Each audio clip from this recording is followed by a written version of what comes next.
Hey, I've just started on the first 7 or 8 chapters of the Gry Bstrds, #1 in the Lotland series by Jonathan French. I'm going to go with French at the moment.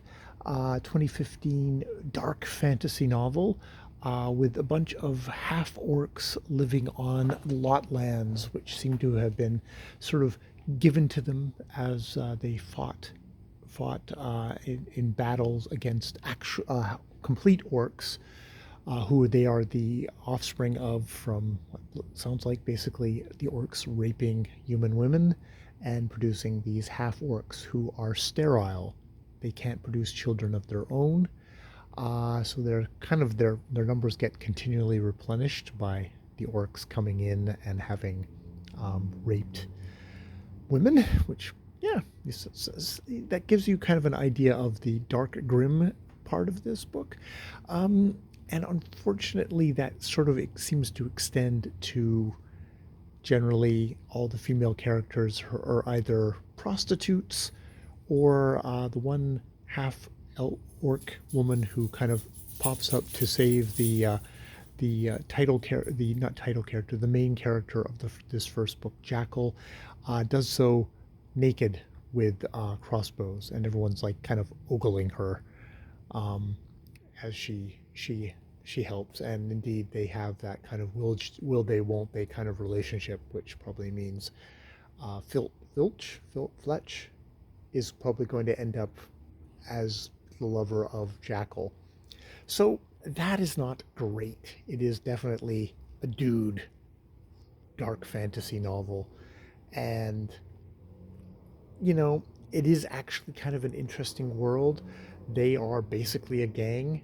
They the thing kicks off with Jackal and his buddies being, waking up in this brothel and coming in contact with full human soldiers that sound like they're basically the only reason they're there is that they are the discarded, disgraced half sons of that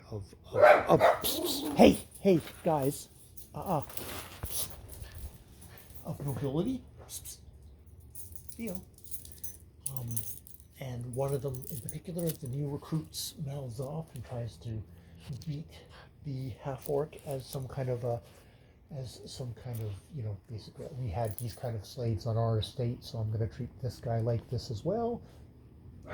The guy, uh, uh, uh, the guy who, sorry, the guy who, sorry, Theo, the guy who should be reining them in doesn't rein them in, and so Filch, naked, shoots him in the eye with an arrow, thus ending him.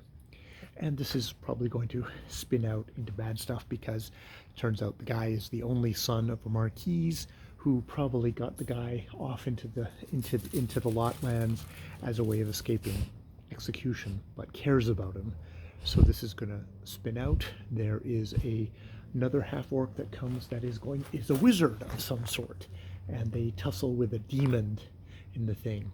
But yeah, it's definitely got very much the bro vibes of, it's all about, they make some remarks about, oh, you guys must be gay, and that's an insult in this fantasy world because, of course, gayness has to be a deadly insult to someone's manhood in this fantasy world as well.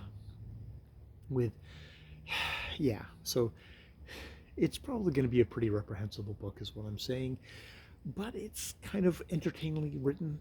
I'm probably going to listen to it, and we'll just see how bad or how good it gets. Um, I've just come off of a couple of nonfiction books that I just couldn't finish.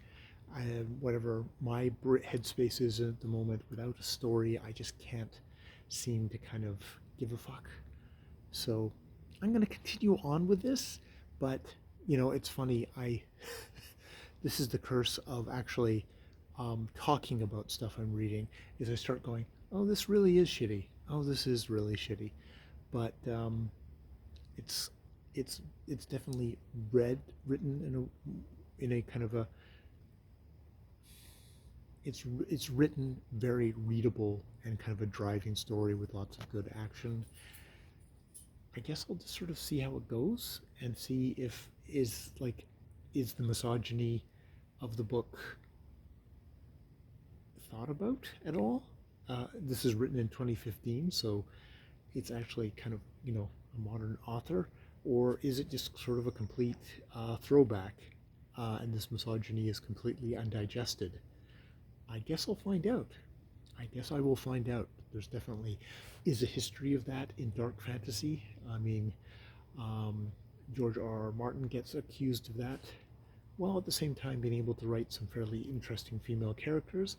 We'll see if this guy actually writes interesting female characters. Um, this half-orc woman who saves Jackal. He says, "Oh, you can ride at the front." And he says, like, "Oh, that's a good sign of respect." As his friend says, "It's like, oh, I just want to see your butt," is what he replies, which is maybe his defensive kind of macho posturing, or it's they just want to see women's butts, which, you know, this is the other thing. It's like I like looking at women, um, but can you do that? Can you have the enjoyment and acknowledgement of people, but also, you know, recognize them as people and give them interesting characters and interesting things to do and stuff like that in your cool kick-ass fantasy story? I don't know. I don't know. And I'm probably the last person to ask about that. Me, writer of erotic stories for my own titillation and little else. All right. I will leave it there. Theo is being a good dog because I'm holding on to him, but I'm going to release him now. And he's going to cry havoc like the dog of war. All right. More videos later.